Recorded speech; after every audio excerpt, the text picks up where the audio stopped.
Welcome to Cars Yeah, show number 331. Never take yourself too seriously.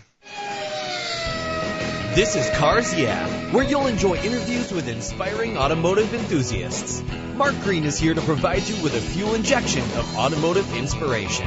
So get in, sit down, buckle up, and get ready for a wild ride here on Cars Yeah.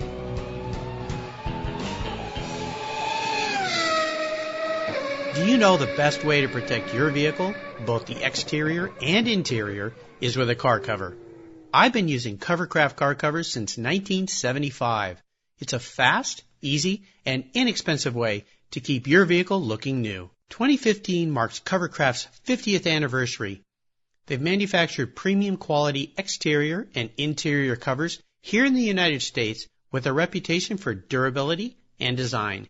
They're the world's largest manufacturer of custom patterned vehicle covers that are crafted to fit, with over 80,000 patterns and growing. You can choose from dozens of fabric options and accessories, all designed and carefully sewn for your special vehicle. Made in the USA, Covercraft is the right choice. I've protected my special rides with their covers for over 40 years, and you should too. Learn more today at covercraft.com.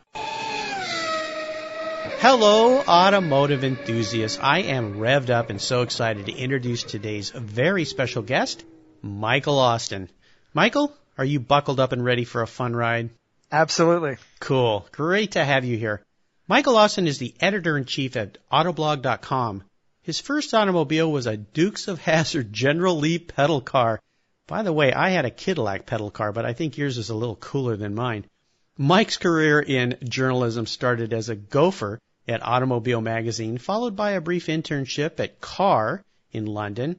He was on staff during MPH Magazine's short time on the planet, and more recently, he was part of the team at Car and Driver and Popular Mechanics Magazine. Michael, I've told our listeners just a tiny bit about you. Would you take a moment and share some more about your career and, of course, your passion for automobiles? Yeah, absolutely. I've always kind of loved cars. I think when I was a kid, I loved Dukes of Hazzard, with the pedal car, but also the show. I was obsessed with Knight Rider. And I think anytime I had a chance when I was real young, I was watching, a copy of Smokey and the Bandit. Actually, I think looking back, it was Smokey and the Bandit 2 in reality, but in my head, it was all the same. Yeah. Smokey and the Bandit. I've now learned which one is vastly superior. Yeah. Those second series movies really have to work hard to be any good. Yeah. So I had this general interest in cars. My mom likes to tell stories about how I just take stuff apart as a kid. I didn't do a lot of work on cars. I just was really into them. And then, around early adolescence, like 13, 14, I got into the magazines. I think like a lot of us do. You start reading the magazines and you learn about the cars. And those are the ones that really are like the formative cars for you. So for me, it's that late 80s, early 90s sports car era that I see as the golden era. I love muscle cars. I love old cars, but the ones that really speak to my heart are the ones that were hot when I was just getting into cars. Sure. Well, before we get into some of the questions I have for you, tell me a little bit about your role there at Autoblog.com. So I'm the editor-in-chief of Autoblog, and it's basically a traditional editor-in-chief role. I'm organizing the staff, helping steer the ship in terms of where we want to go and what kind of stories we want to cover, and making sure everyone's in the right place, doing the right job. Fortunately, it's really easy because we have a really good team that already knows what they're doing. Nice. If I get trapped in meetings for a whole day, I don't have to worry about anything because, like I said, we have a great staff. Yeah, as it should be. Very cool. Well, I love your site. I love what you guys are doing, and we're going to learn a little bit more about you and about Autoblog as we move through our discussion here today. But I always like to start by asking my guests for a success quote. Some kind of saying that's been instrumental in forming your life and your success. It's a great way to get the inspirational tires turning here on Cars Yeah. So, Michael, take the wheel. I would go with, we'll try to do better next time. It's the closing to Pardon the Interruption. Yeah. It's a show on SportsCenter. I don't even watch PTI that often, but I just love that as kind of a mantra because for me, that's my approach to what I do. It's you don't always like what you do, especially with deadlines. Yeah. And, trying to get a story out. You can never completely edit a story. You can never, make a perfect souffle or something. Sure. So for me, it's that acknowledgement that there's always room for improvement, but also you don't have to take it too seriously. Sure, sure. No, I understand completely. My previous career, we had a quote that was one of those wonderful quotes from Sir Henry Rolls-Royce about striving for perfection. And I always liked that quote. However, there was a part of it I didn't like because it implied that you could not fail. And failing and being challenged and maybe knowing you could do a little better next time, I think is a little bit more appropriate because it enables you to try things that you wouldn't normally try and be a little better next time, as you say. So I like that a lot. And I can see with the kind of business you're in with deadlines and so forth, things just have to get done on time or else. And you have to live with it. You have to understand that you can be proud of something and still want it to be better. Yes. Yeah, exactly. I know exactly what you mean. Would you share a story with me that instigated your passion for cars? You talked about your mom saying that you took everything apart and you like to play with cars. You had that very cool pedal car, a lot cooler than my Cadillac, I'm afraid. But could you tell us about that pivotal moment in your life when you really realized, you know what, I am a car guy? Yeah, I'm not quite sure if there's one specific moment, but a few things stand out, and one of them is actually the dentist office, which is probably where most of us started reading car magazines. And the Lamborghini Diablo came out. I'm pretty sure it was a Road and Track piece, and it was talking about how it was 1 mile an hour faster than a Ferrari F40 in top speed. And it was the opening to the story is this long, hypothetical piece on if you were actually racing the two cars, this would slowly creep ahead, assuming that the tires held up and you had enough room to go 202. And that made this more supreme in whatever for what mattered then. Yeah. And that really stuck with me as this idea of I think that lit off the idea of cars are these amazing things and they can do these amazing things. They're constantly changing and developing and new parts of it is coming out. So that's probably one that sticks with me a lot. Yeah.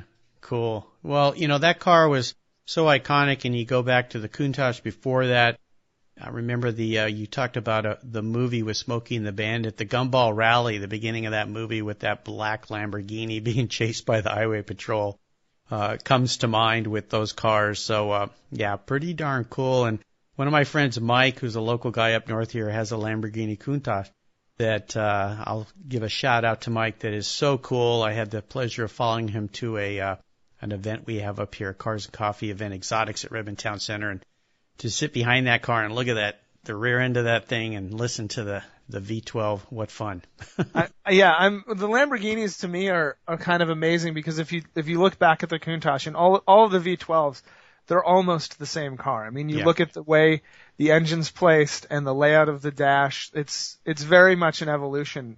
I think that's great. Yeah, well, even going all the way back to the Miura. You think about that mid-engine, even though the engine was sitting sideways, the beginnings of that evolution there. So, yeah, really cool cars.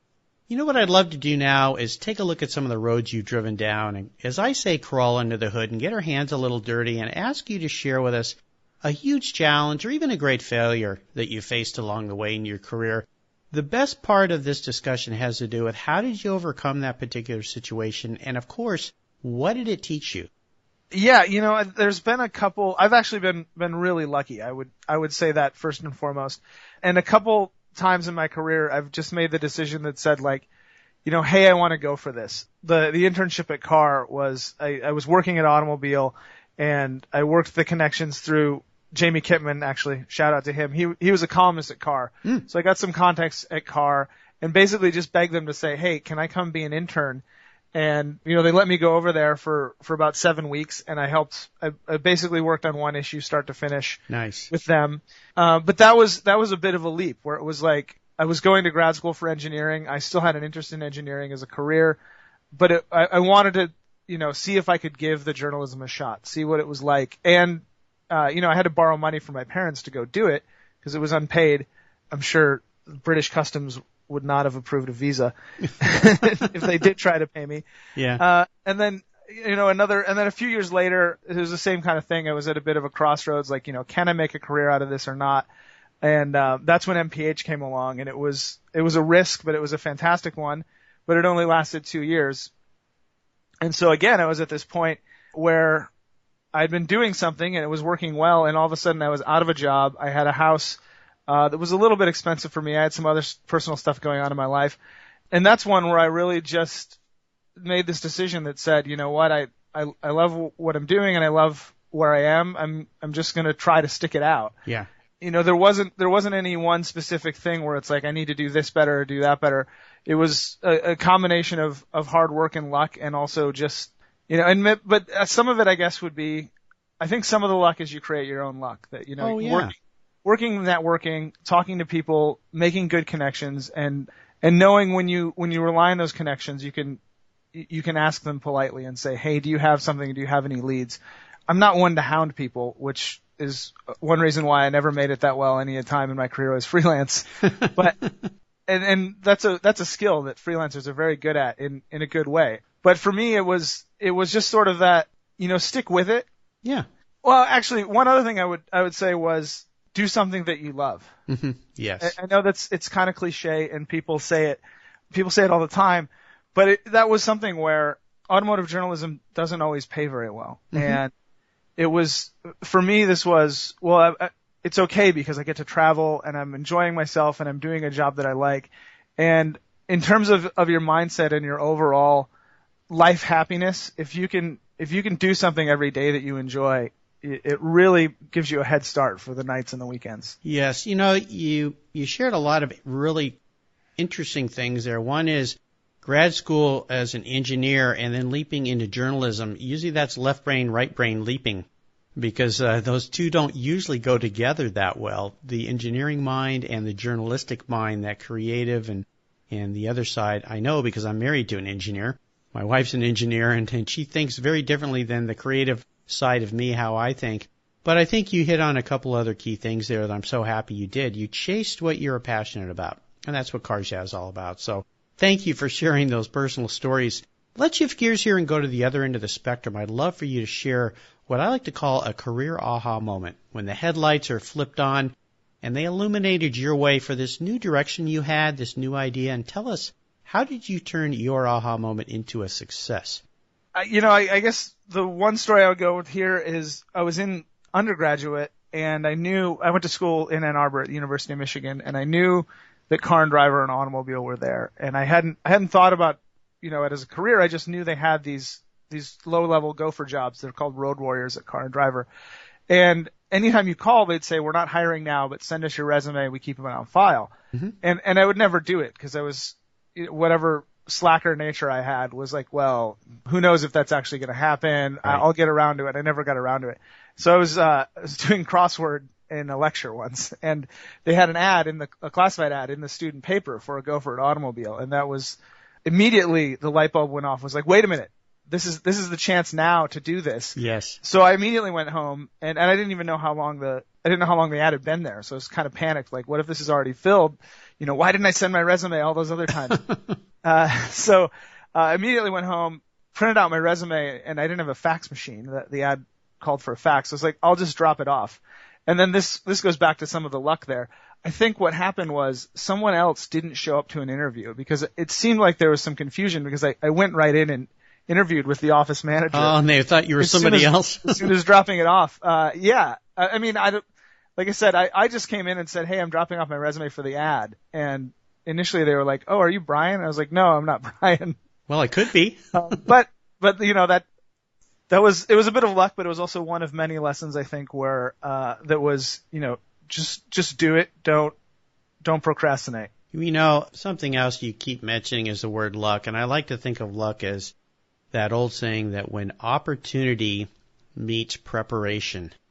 And that's exactly right. You'd been preparing in your mind, and there was the opportunity, and it's like an opening on the racetrack. You saw it, and you dove in there and took it. So good for you.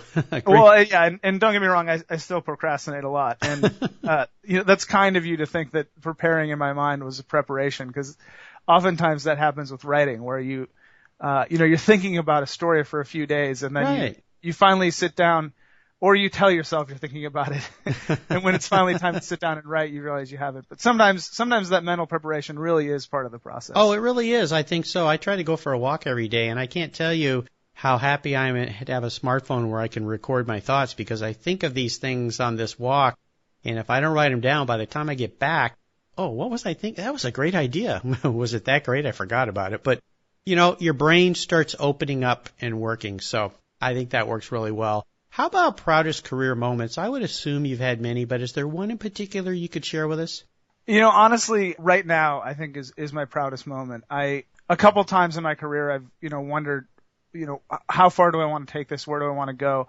And my last job actually was outside of journalism. It was more in terms of, PR and marketing consulting. Mm-hmm. And when the opportunity for editorial popped back up, it was a difficult decision for me. I was in a job that was basically a two-man startup. There was a lot of freedom. There was a lot of flexibility. And, just that startup feeling and atmosphere. I thought about it a lot, and I realized, I still love the writing, and I still love the storytelling, and I still love, being around the industry.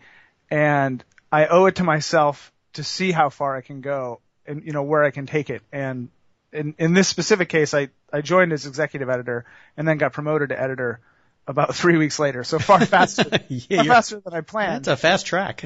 Yeah. Right now, I think is, to me, the most amazing.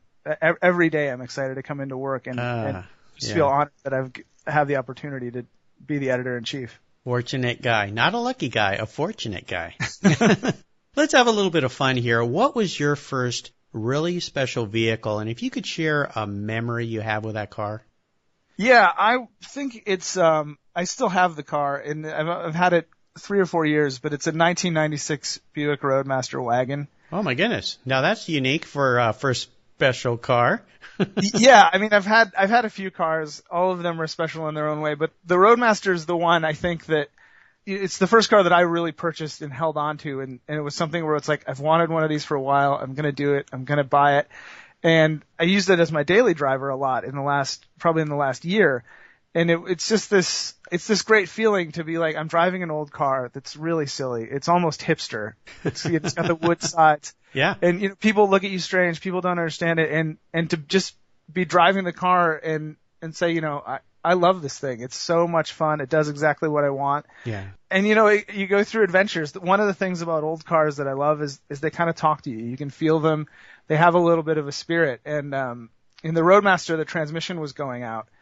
And I didn't really notice quite right that it was basically gone. And this was at the Detroit Auto Show. So I was driving in for Monday morning at the show. Mm-hmm. And it started slipping and going out about 8 miles outside of Cobo Center.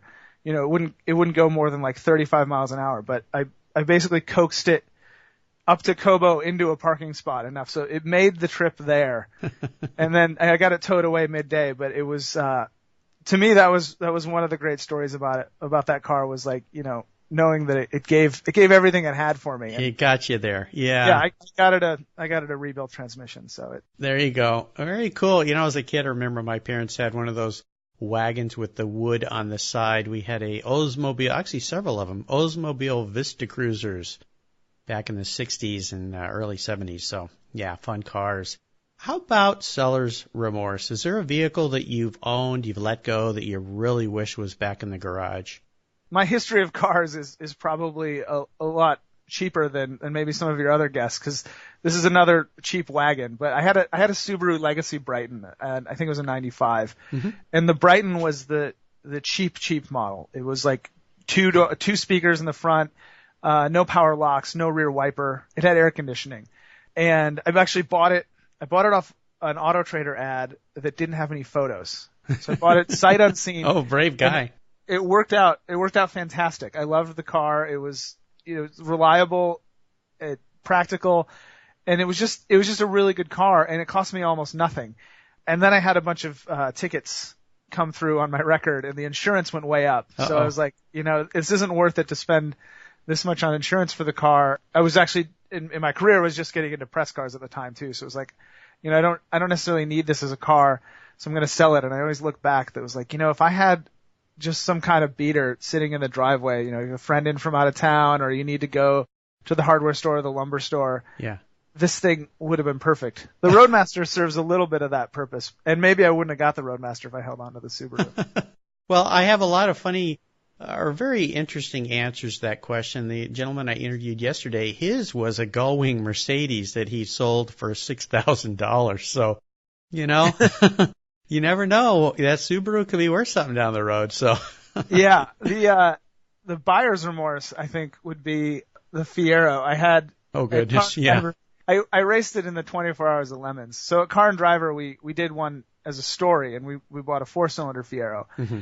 And then that car was pretty much useless. So, but thinking, well, wait, we're already down the Fiero hole. Let's get a V6. Fieros are interesting cars. The charm has worn off on me. And one of the things is they have so many quirks. You have to learn so many different things about getting them to run or the things that go wrong with them, and they're kind of hard to work on.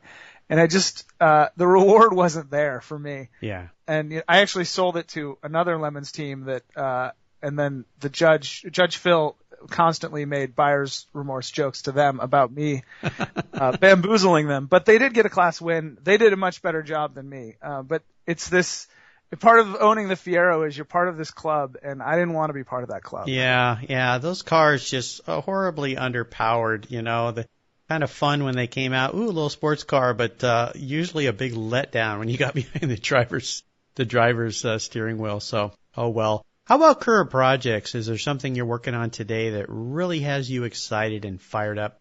Car project wise, yeah, I recently got a 1987 Alfa Romeo Spider. Cool. And my oldest sister has a Graduate, so this is another thing where it was kind of, you know, coming full circle.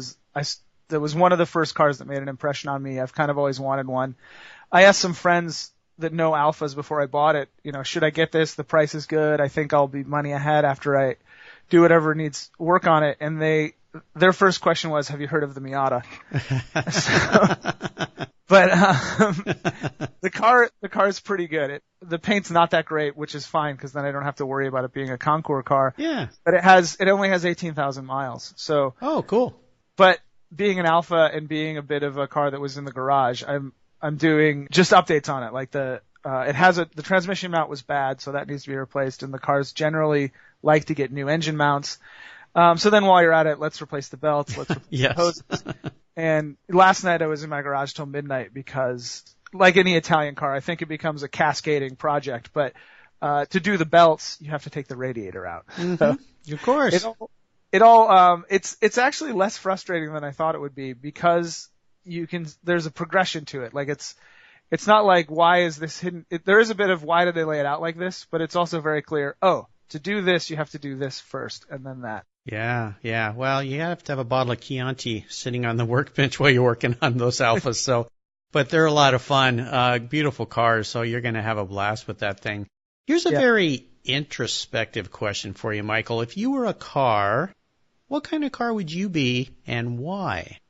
This is a tough one. I don't really know too much. That's what it was designed to be. If I had to guess, though, I'd probably say a station wagon. I've owned a lot. Yeah. I like the station wagon, but I think it's more that, you know, I'm probably, you know, a couple pounds overweight. I like to think of myself as kind of athletic or sporty, but probably not as much as I am in reality. But you know, I like to be helpful. I like to be friendly. I think wagons kind of give off that kind of vibe. Yeah. It's like, you know, hey, we're here. You know, we're maybe a little proud to be a little different, but it's still based on a very everyday car. Yeah. You know, it's not quite as esoteric as you think you are. Sure. Yeah. I guess a lot of this is self-deprecating, but no, but, you know, it's like, you know, but the station wagon can lend you a hand if you need extra room. And I like to think of myself as a helpful, all around good guy. See, that's why I like that question so much. And you answered it very honestly. So I love that even better. So Michael, up next is the last lap. But before we put the pedal to the metal, let's say thank you to today's Cars Yeah sponsor. Have you turned your key and heard that dreaded tick, tick, tick, tick because of a dead battery? No worries. I've got the NOCO Genius Boost Jump Starter. This compact tool fits in your glove box and features rechargeable lithium battery technology that will start a dead battery in your car, boat, truck, or RV. It packs a whopping 12-volt, 400 amp starting power and can start up to 20 dead batteries on a single charge. Plus, it has built-in spark-proof technology with reverse polarity protection to safely jumpstart your vehicle. The compact, ergonomically designed clamps are solid copper for maximum conductivity, and there's a built-in ultra-bright dual LED flashlight with 7 modes, including an SOS emergency strobe. It's easily rechargeable with a USB outlet, and you can charge your smartphone or tablet while you're on the road. Works on any 12-volt lead-acid battery. The Genius Boost from NOCO is the ultimate emergency tool that's safe and easy to use. Quality design, state-of-the-art technology from NOCO, your battery care source since 1914. Get yours at geniuschargers.com. Do you love vintage cars? Then go to carsyeah.com and get a free copy of the fantastic Filler Up book. It's a full-color ebook filled with fuel filler fun, with over 60 color photographs of vintage cars, plus inspirational quotes from some of the most famous automotive enthusiasts of all time. Simply go to carsyeah.com and click on the free book button on the homepage. Download your free Filler Up book today at Cars Yeah. All right, Michael, we're back and we're entering the last lap, and this is where I'm going to fire off a series of questions and ask you to give our listeners some very quick blips of the throttle answers. So you ready? Yeah. What is the best automotive advice you've ever received? I would say it's always buy a runner. At Car and Driver, you're going back to the Fiero story, but Car and Driver had a bunch of had other projects before I worked there with beater projects and challenges. And just in general, it's, part of the office banter is, talking about cheap cars for sale or what you would get for X amount of dollars. And you always see these ads of, oh, well, this car just ran when parked or, has a starter issue. And the thing is, if a car doesn't run, you don't know what else is going to be wrong with it. Yeah. So, start with the runner unless you plan on doing something from the ground up, which moves into the second piece of general automotive advice, which is it's much better to let someone else pay for a restoration. Yes, that is a key piece of advice that I've heard many times here. Would you share one of your personal habits that you believe has contributed to your success over the years? Yeah, I honestly think it's positivity. I try to be upbeat all the time and look on, take that bright side view, whether it's with a colleague or just if you have a string of bad luck, you can't let that beat you down. Yeah. And again, like in the workplace, I'm totally blessed right now with an incredibly positive staff and a group of people that get along well.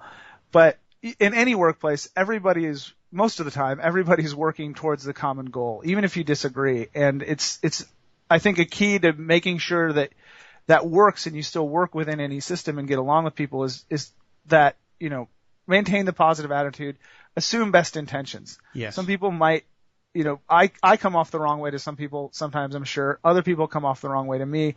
When you take that step and go, wait a minute, okay, is this person trying to be a jerk? Or better yet, I'm just going to assume they're not trying to be a jerk.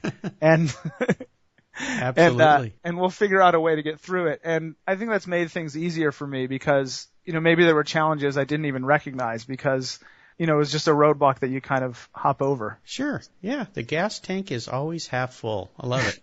Do you have a resource that you'd like to share with our listeners you think they would really enjoy? Obviously, autoblog.com. We have, Yep. We've been doing a lot we're really busy here. We're flat out. We have a big push for video. It's, both like a corporate want, but also our want because all of the editors now have 2 GoPros. When they go out on a trip, they can take their own video. We bring it back. We have a full staff that edits it. Nice. So that's an exciting part. I mean, we're already writing a lot and we're writing more than ever. And now we're adding the video component to that. Very cool. Yeah, I love it. That's great. Can't wait for that. How about a book? I know this is another tough one, but is there one book in particular you think the Cars Yeah listeners would really enjoy reading? I would recommend On Writing by Stephen King. I mean, that's a little bit selfish because I deal with writing and maybe your whole audience doesn't want to know about writing. It's a little bit autobiographical. He talks about how he got to where he is. Mm-hmm. And then he has really condensed sound writing advice. Yeah. Do this, don't do that. And to me, it was a lot easier to read than any kind of manual or, style guide or sure. essay on writing. Yeah. No, a great book resource. I love that book. We've had one other guest recommend that book. So Oh no, I was hoping to be original. That's okay. I've read the book. It sits on my shelf. I love it as well. And I'll remind our listeners that there's a great place here on the Cars Yeah website, guest recommended books. So Michael's book by Stephen King, along with 330 other guests who've been on the show so far. You can just go to carsyeah.com and find that link, or just type Michael in the search bar. His show notes page will pop up, and a link to that book to a place where you can buy it at Amazon will appear. All right, we're up to the checkered flag, and this last question can be a real doozy. If you could only have one collector car in your garage, but don't worry about the price, because today I'm writing that check, what would that one vehicle be and why? Yeah, I thought about this for a while, and I was kind of struggling because I was trying to think of like what are all those rare, super expensive cars out there that I'm going to be forgetting. But right now I'm fairly obsessed with the Alpine A310. I don't quite know why, other than it's a car in a Japanese cartoon that I love called Neon Genesis Evangelion. Which, if anyone gets that reference, it's hugely nerdy, but it's a fantastic piece. I will argue, and other people will argue, that it's the greatest anime series of all time. But anyway, the A310's in that, and it just looks cool.